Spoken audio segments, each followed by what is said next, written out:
This is a video on how to do a simple oil change on your car. This particular vehicle being a 98 Jeep Wrangler with the straight 6 4-liter. Pretty much be the same as any Jeep Wrangler from 97 through 2006 with the 6-cylinder as well as the 4-cylinder. So we're on our way to Walmart.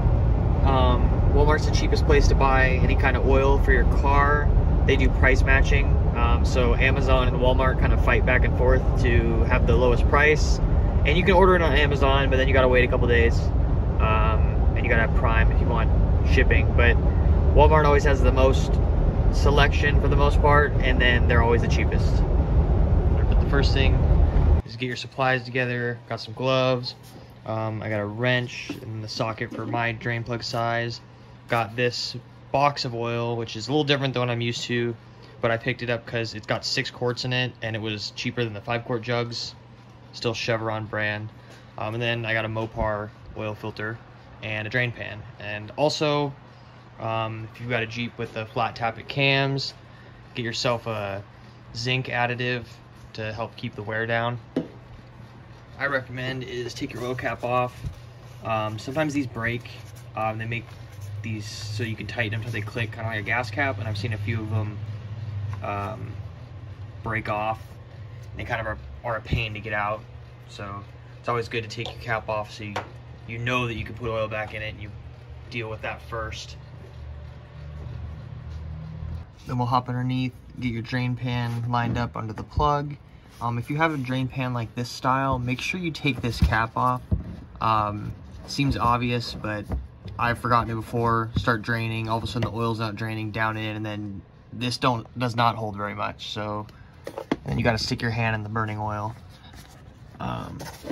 Take our wrench here. Once you got that loose, just get it by hand. Make sure your drain pan's lined up so the oil will flow into it, and then obviously be careful, the oil's gonna be hot. Usually you can just keep forward pressure on it, keep twisting till you feel it's loose, and then you just pull it out like that.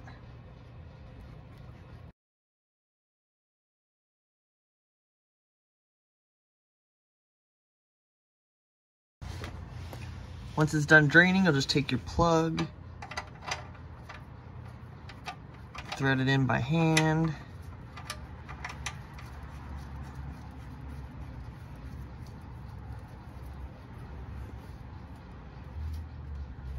Grab your wrench.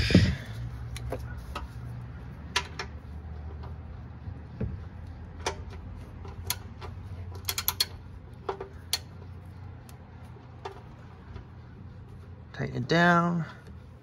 At this point, we're going to do the oil filter. You want to set your drain pan up so it's right under it. And then this one's mounted on the side of the motor. The passenger side. They make tools to loosen these. If yours is on super tight. Go ahead and loosen that. Probably want to have a rag ready.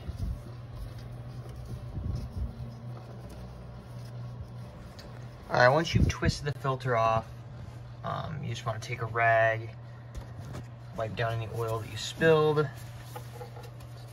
and you want to wipe the spindle clean. And then make sure on your filter you took off that this gasket is here. Sometimes they stick to the engine block, and then when you go to put the new filter on, the old one and the new one get misaligned, and it'll make a big mess.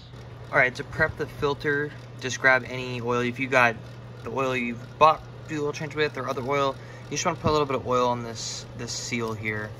That helps the oil filter go on, and then also when it comes time to take it off, it'll keep it from sticking, which is what I was talking about earlier with the seal staying along, and it just gets you an all-around better seal.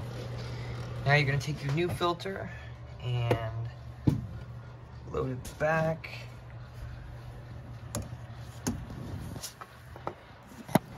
Alright, once you've got it threaded, just keep spinning it until you feel some resistance. And then you don't need to crank these on here. They have a rubber seal. So you just want to feel the resistance of the rubber, and maybe another 1/8 turn or so.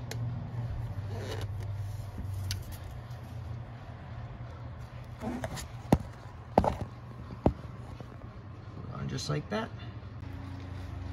All right, once you got your plug put back in, your filter changed out, go ahead and get yourself a funnel.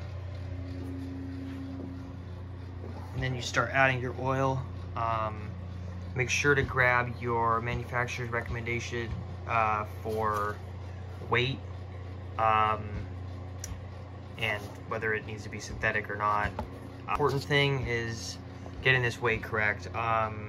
In colder temperatures, you know, they'll have a lighter weight so the oil has less viscosity, can flow better in the cold. In the hotter, you'll have it thicker. Obviously, as temperature goes up, fluids tend to become less viscous. And then brand-wise, everyone will give you a different opinion on brand. My baseline opinion on brand is if you're going to somewhere like O'Reilly's or Walmart, majority of the brands they carry there are good.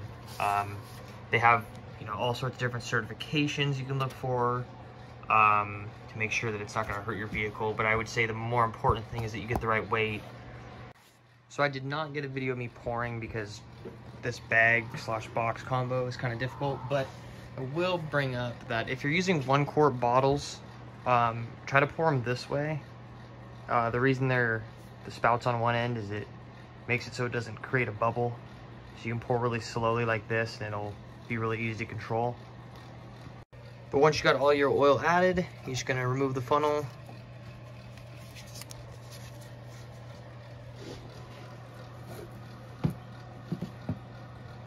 And replace your cap. If you have one of these clicker style caps that spins until it clicks, I highly recommend you don't spin it and click it a bunch of times, because I've seen a whole bunch of these break, and it's a real pain to get them out when they break. So kind of just turn it till it's decently tight.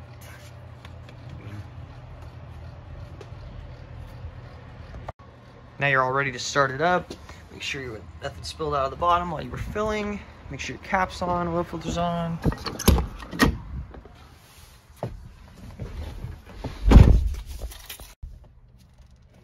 Alright, so we're gonna go ahead and start it up. You'll notice your oil pressure won't come up as normal.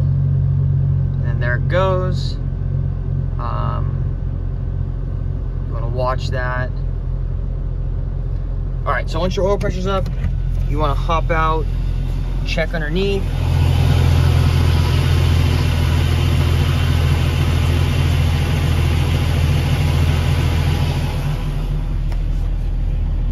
So nothing was leaking out and our pressure's still up, so we're good to go.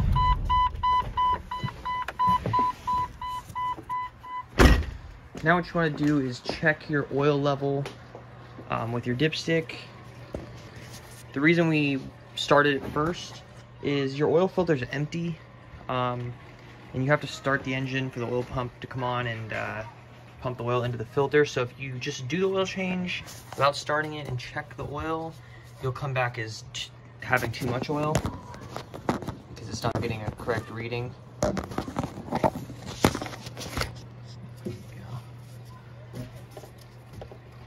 So you want to grab your dipstick, pull it out, wipe it off, and drop it back down all the way and pull it out. In this case,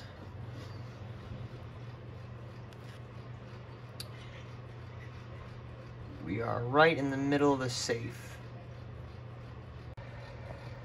All right, and then you're all done. It's a good time to check all your other fluids while you're there.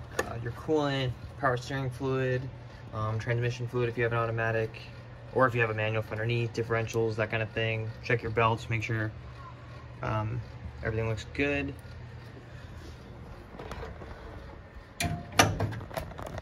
Also make sure you recycle your old oil correctly. You can take it back to O'Reilly's if you bought anything there. Recycling facilities,